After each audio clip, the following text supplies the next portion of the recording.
Hello friends, welcome to my channel Chaurasia coaching class. मैं रामभवन चौरसिया आज आपको अपना मोस्ट इम्पॉर्टेंट टॉपिक हिंदी वर्णमाला से संबंधित स्वरों का वर्गीकरण के विषय में महत्वपूर्ण जानकारी देना चाहता हूं।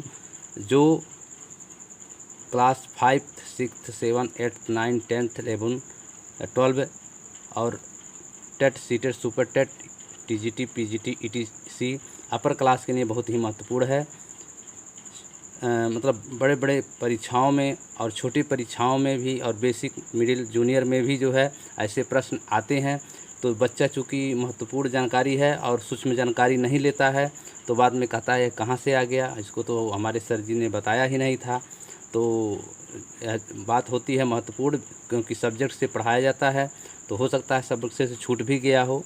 तो जो छूट गया है उसको उसी को पढ़ाना हमारा दायित्व है। तो हम जो है यहाँ पर अपने बच्चों के लिए जो है यह महत्वपूर्ण जानकारी उपलब्ध कराना चाहता हूँ।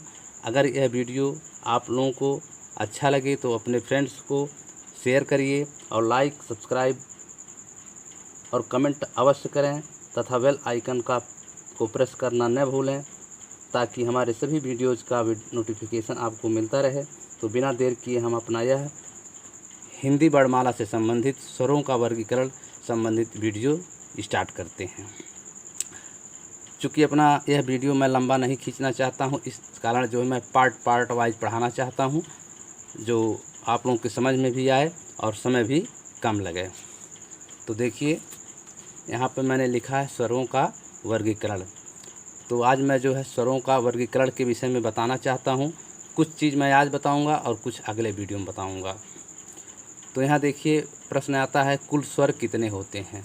तो मैंने यहाँ लिख दिया है कुल स्वरों की संख्या कितनी होती है, 11। कितना होती है? 11। कुल स्वरों की संख्या कितनी होती है? 11 होती है। वो कौन कौन स्वर होते हैं मैं बहुत ही साधारण तरीके से, बहुत ही सूक्ष्म तरीके से पढ़ा रहा हूँ जिससे सबको समझ में आ जाए, चाहे वो छोटा बच्चा ही क्यों ना हो। तो वो जो स्वर हैं वो कौन कौन हैं? अ, आ, इ, ई, उ, री, ए, ऐ, ओ, औ। इसको बोलने का तरीका यह है कि जैसे अ, आ, इ, ई, उ, री, ए, ऐ, ओ, औ। बोलने से ही मालूम पड़ता होगा आपको कि किस ध्वनि में ज़्यादा समय लग रहा है और किस ध्वनि में कम समय लग रहा है। जैसे अ, आ, इ, ई, उ, री, ए, ऐ, ओ, औ। तो आपको यह मतलब ध्यान में आ रहा होगा कि जो है कौन कौन बड़ी हैं। तो इन स्वरों में दो तरह का स्वर होता है, एक हर्ष स्वर होता है, एक दीर्घ स्वर होता है, जो मैं आगे पढ़ाऊंगा। और आगे इसके पूर्व वीडियो में मैंने पढ़ाया भी है, बृहद स्तर से पढ़ाया है। तो अभी इसके जब स्वर का वर्गीकरण करेंगे तो फिर आगे आएगा कि जो स्वरों का वर्गीकरण है वह जिह्वा के आधार पर, उच्चारण के आधार पर, तो इस प्रकार से मैं विवृत के आधार पर पढ़ाऊँगा आगे। तो यहाँ देखिए लिखा है, ये जो अ है ये आपका हर्ष स्वर है, मतलब छोटा स्वर है। ये देखिए ई जो है हर्ष स्वर है, मतलब छोटा स्वर है। ये जो अ है ये कौन स्वर है स्वर है। ये जो छोटी ई है क्या है? हर्ष स्वर है। ये ऊ क्या है? छोटा ऊ हर्ष स्वर है। और जो ये री है क्या है? हर्ष स्वर। हर्ष मतलब होता है छोटा। तो इसमें कितने जो है हर्ष स्वर हैं गिन लीजिए, 1, 2, 3, 4। तो ये जो 4 हैं ये 4 जो है हर्ष स्वर हैं। हर्ष मतलब छोटा, ये 4 हो गए। अब बचे कितने? 1, 2, 3, 4, 5, 6, 7। तो ये होते हैं दीर्घ। दीर्घ मतलब होता है बड़ा। तो ये कितने हैं? 7। कुल मिलाकर कितना हो गया? 11। तो स्वरों की संख्या कितनी हो गई? 11। तो हम लोग जब हिंदी वर्णमाला लिखते हैं तो उसमें जो स्वर लिखते हैं तो इस तरह पढ़ते हैं, अ, आ, इ, ई, उ, री, ए, ऐ, ओ, औ, अं, अह। तो जो अं, अ है ये स्वर में नहीं आते हैं। इसको आप लोग भली भांति जान लीजिए कि जो अं, अ है यह स्वर में नहीं गिनती होती है। स्वर ही नहीं, यह व्यंजन में भी नहीं गिनती होती है। इसकी जो गणना है यह न स्वर में आता है और ना ही व्यंजन में आता है, ये अलग चीज़ है। मैंने देखिए यहाँ लिख दिया है न स्वर न व्यंजन। तो ये जो अं, अ है ये न स्वर है और न ही व्यंजन है, ये तीसरा पार्ट है। अब आप यहाँ देख सकते हैं कि जो अम है ये क्या है, अनुस्वार है, इसको क्या कहते हैं, अनुस्वार कहते हैं। और एह को क्या कहते हैं, विसर्ग कहते हैं। अब मैं आपको अनुस्वार के विषय में बता दे रहा हूँ। देखिए यहाँ लिखा अनुस्वार, बिंदु या चंद्र बिंदु। जैसे यहाँ आप देखते हैं ऐसे बिंदी लगा रहता है, किसी किसी में ऐसे चंद्र बिंदी लगा रहता है। तो बिंदु या चंद्र बिंदु को हिंदी में अनुस्वार या अनुनासिक कहा जाता है। अनुस्वार को ही जो है अनुनासिक भी कहा जाता है। अनुस्वार को क्या कहा जाता है, अनुनासिक भी कहा जाता है। इसको आप लोग कंठस्थ और अंतस्थ कर लीजिएगा कि अनुस्वार को ही अनुशासिक भी कहा जाता है। तो बिंदु मतलब जैसे बिंदु ये क्षैतिज रेखा है, इस पर जो बिंदु लगा है मतलब बिंदी हम लोग कहते हैं। तो ये बिंदी और इस क्षैतिज रेखा पर एक चंद्रमा के आकार का उसके ऊपर एक बिंदी, इसको चंद्र बिंदु कहते हैं।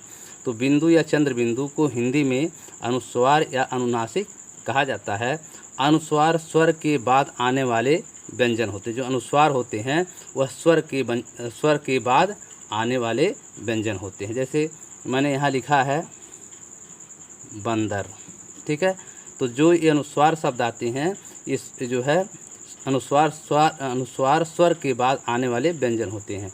तो बंदर, तो देखिए पहले ब पे ए आ रहा, अन न, तो ये जो यह है क्या है, स्वर है, और जो न है क्या है, व्यंजन की तरह होता है। तो इस तरह से जो ये अनुस्वार आते हैं ये स्वर के बाद आने वाले व्यंजन होते हैं। जैसे अन, तो ये क्या है, ये जो ये है ये स्वर है और न क्या है, व्यंजन है। इसी प्रकार जो है मैं एक दूसरे सादे पन्ने में लिख दे रहा हूँ। जैसे यहाँ देखिए मैंने लिखा अंत, क्या लिखा, अंत।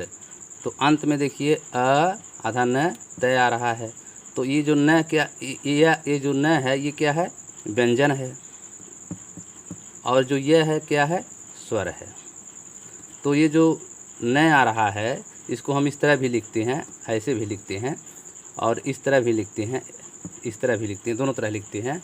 तो ये जो ये आ रहा है ये क्या है, स्वर है, और जो न आ रहा है क्या है, व्यंजन है। तो जो ये अनुस्वार आते हैं ये सदा जो है स्वर के बाद आते हैं, पहला बात। इसी तरह देखिए अतः लिखा है, क्या लिखा है, अतः। अब आप कहेंगे कि ये जो विसर्ग है ये तो तय है, तय व्यंजन के, ये जो तय है ये व्यंजन के बाद आया है, तो यह गलत है। तय के बाद एक जो है अक्षर आता है तय धन ये, क्या आता है, तय धन ये। तो अब इसके बाद ये विसर्ग है, ठीक है। तो देखिए यहाँ भी जो है पहले स्वर आया है उसके बाद विसर्ग आया है, ठीक है। तो जो अनुस्वार होते हैं वह जो है कहाँ आते हैं, स्वर के बाद, कहाँ आते हैं, स्वर के बाद ही आते हैं, इसको याद रखिएगा, ठीक है। तो ये जो अनुस्वार हैं ये दो अनुस्वार हैं, एक जो है अनुस्वार है और दूसरा क्या है, विसर्ग है, क्या है, विसर्ग है।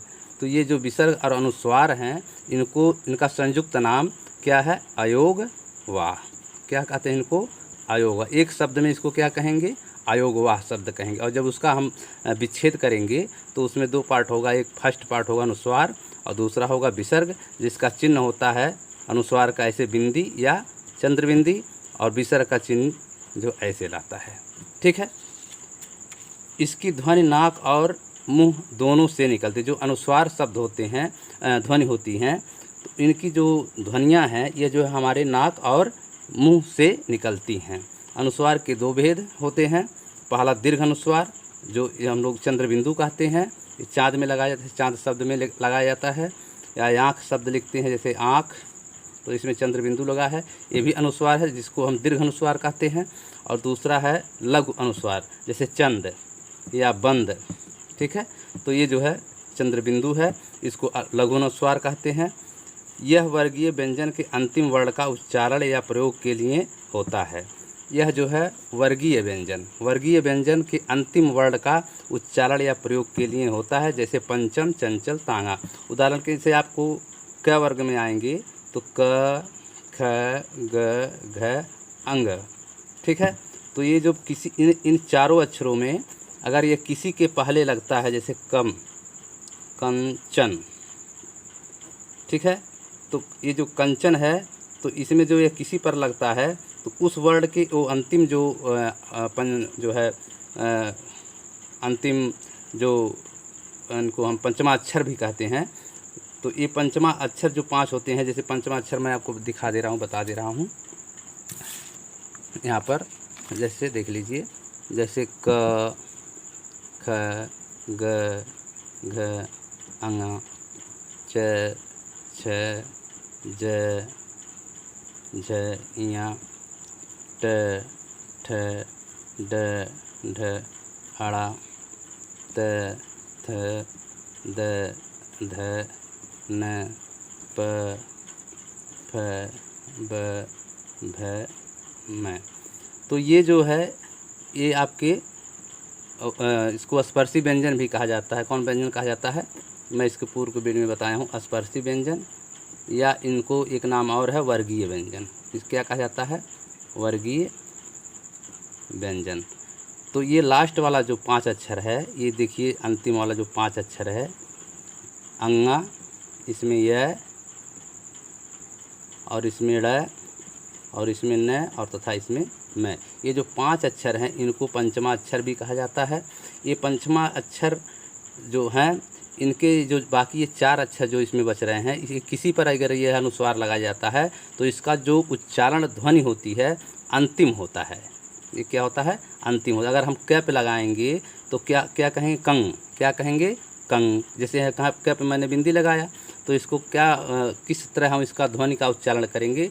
कंग। मतलब यहाँ पर अंगा का जो है उच्चारण होगा। अगर च पे लगाते हैं तो चंगन नहीं होगा, अंग नहीं लगेगा, यहाँ पर यह होगा चंदन। जैसे चंदन, तो यहाँ पर जो ये आवाज़ आ रही है, ध्वनि आएगी, यह की आएगी, इस लास्ट वर्ड का आएगा।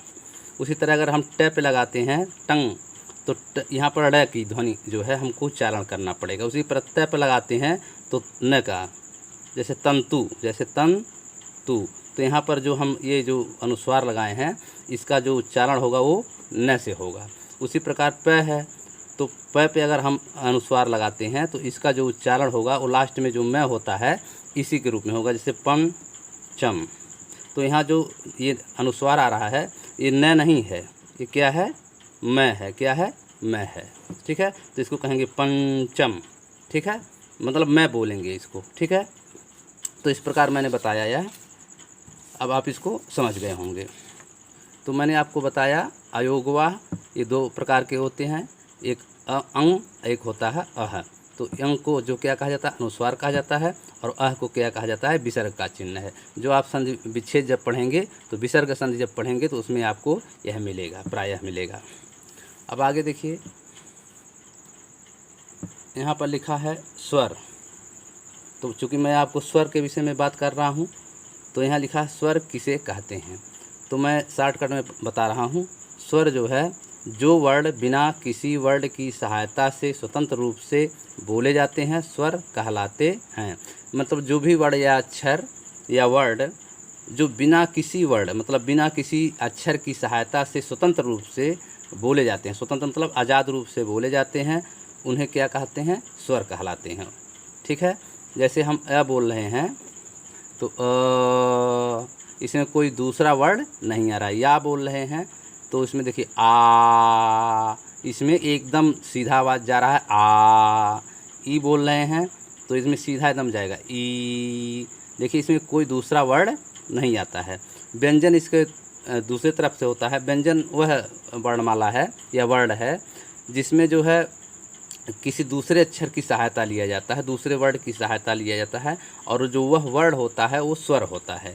जैसे अगर हम क है तो कहने के लिए तो ये व्यंजन है, ये है, लेकिन इस क में क्या है? यह छुपा हुआ है। तो जब भी हम बोलेंगे तो यह भी साथ में आएगा। बिना यह की सहायता से हम व्यंजन वर्ण नहीं बोल पाते हैं। जैसे देखिए मैं बोल रहा हूँ तो जब बोलूँगा तो लास्ट में देखिएगा यह आएगा, और मैं अपने उंगली से संकेत करूँगा इस तरह, तो आप समझ जाइएगा कि यह आ रहा है। ठीक है, तो मैं बोल रहा हूँ, देखिए क, ये लास्ट में जब मैंने उंगली दिखाया तो कौन चीज़ आ रहा है? यह आ रहा है। तो इस व्यंजन में जो है ये छुपा हुआ है। एक बार और देख लीजिए, जब मैं उंगली दिखाऊंगा तो समझ जाइएगा कि जो लास्ट में स्वर है वो आ रहा है। जैसे क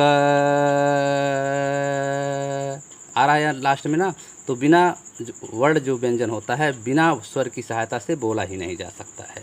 तो इस नाते इनको व्यंजन, व्यंजन माने होता है मिश्रित। मिश्रित मतलब घोल मेल। तो जिस तरह प्रकार हम चाय बनाते हैं तो उसमें चीनी चाय पत्ती मिला करके बनाते हैं, तो उसी प्रकार से जो है वर्ण जो होता है वो जो है 2 अक्षरों के या 3 अक्षरों के मेल से रहता है। तो अभी आप समझ गए होंगे कि स्वर किसे कहते हैं। जो वर्ण बिना किसी वर्ण की सहायता से स्वतंत्र रूप से बोले जाते हैं स्वर कहलाते हैं, जिनकी कुल संख्या 11 होती है, जैसे अ आ, इ ई, उ ऊ, री, ए ऐ, ओ औ। ठीक है, गिन सकते हैं कुल कितनी संख्या होती है, 2, 2 4, 2 6, 2 8, 2 10 और 1 मिला करके 11। अब जो है मैं जो अब आगे जो बता रहा हूँ ये बहुत ही महत्वपूर्ण है। तो यहाँ पर जो प्रश्न आता है ये तो मैंने आपको सामान्य रूप से बताया कि जो है स्वर किसे कहते हैं, स्वर में कुल कितनी संख्याएं होती हैं, और अयोगवाह के विषय में मैंने आपको बताया कि अयोगवाह न स्वर होता है न व्यंजन होते हैं, यह जो है एक अलग ही होते हैं। इनमें 2 प्रतीक चिन्ह होते हैं, एक अनुस्वार होता है दूसरा विसर्ग होता है। और आगे देखिए स्वर का उच्चारण स्थान जो बहुत ही महत्वपूर्ण है, और विभिन्न प्रतियोगी परीक्षाओं में यहीं से प्रश्न अधिकतर आते हैं। तो पहले हम ये समझते हैं कि ये जो है क्या चीज़ है। तो जो भी स्वर हैं, अभी हम व्यंजन आपको नहीं पढ़ा रहे हैं, अभी मैं आपको स्वर पढ़ा रहा हूँ।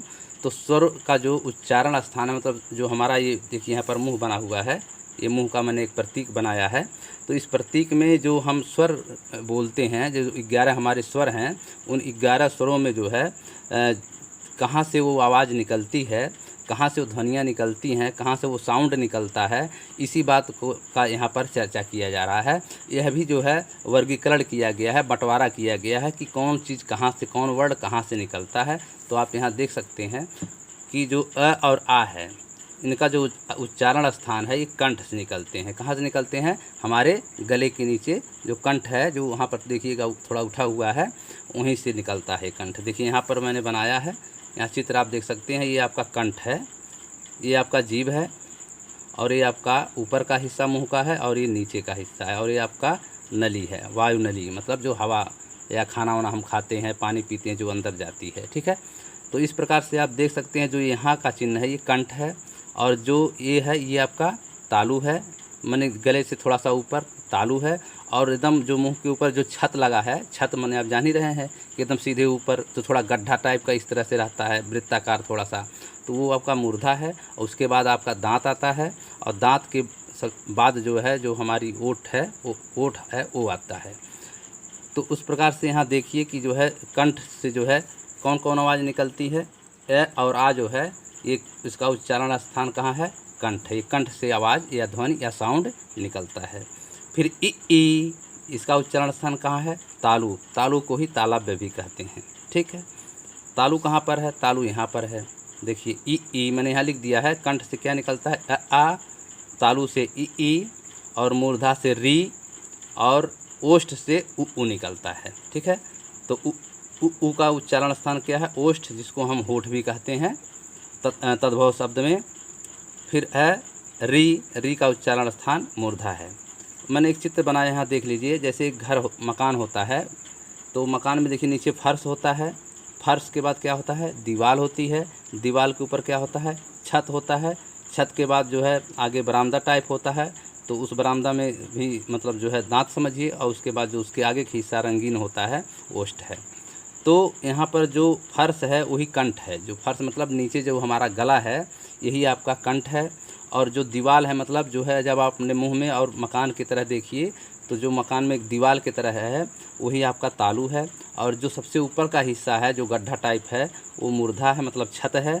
और दांत तो आप जानते ही हैं, और दांत के बाद ओष्ठ को भी आप जानते ही हैं। ठीक है, ये हमारे मुंह का आकार है। मुंह और मकान लगभग एक ही तरह का मतलब चित्र है, मुंह और मकान जो है, मकान का छत जो है, इसी तरह से ये हमारा मुंह बना हुआ है।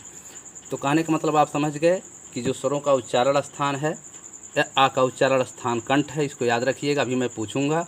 ई का उच्चारण स्थान क्या है, तालु है, कंठ के ऊपर क्या आता है, तालु आता है। फिर उ का उच्चारण स्थान ओष्ठ है, ओष्ठ तो भूलेगा नहीं, क्योंकि जो भी आप उ बोलेंगे तो आपका मुंह जो है उल्लू की तरह होता है। ऊ से उल्लू आप जानते ही होंगे, ऊ से उल्लू। तो उल्लू जो है जब भी जो है देखिए तो उसका मुँह बाहर एक ठोड़ की तरह निकला रहता है। तो ऊ जब भी हम बोलेंगे तो उल्लू की तरह हमारा मुंह बनता है, जो ओष्ठ से ही जो ध्वनि निकलती है। तो ऊ का ऊ से उल्लू समझिएगा और उल्लू मतलब ओष्ठ समझिएगा, ठीक है। तो जो ऊ है वो जो है ओष्ठ ध्वनियाँ हैं जो होठ से हमारे निकलती हैं, जिनका साउंड जो है होठ से निकलता है। और री का मतलब मूर्धा हय है, ठीक है। अब आगे हम आपको बता रहे हैं। फिर बचा 4 अक्षर। आपने जो है अ आ ई उ, जैसे अ आ ई उ और री, ये 4 चीज़ मैंने 5 अक्षर के विषय मैंने बता दिया। ये आ कहाँ से निकलता है?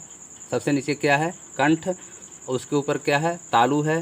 तालु से निकलता है ई और ऊ से उल्लू मतलब ओष्ठ से ये निकलता है, और री मतलब मूर्धा, ठीक है। ये जान गए।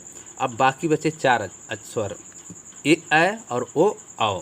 तो इनका भी उच्चारण स्थान कहीं न कहीं होगा ही, उसी के विषय में यहाँ चर्चा कर रहा हूँ।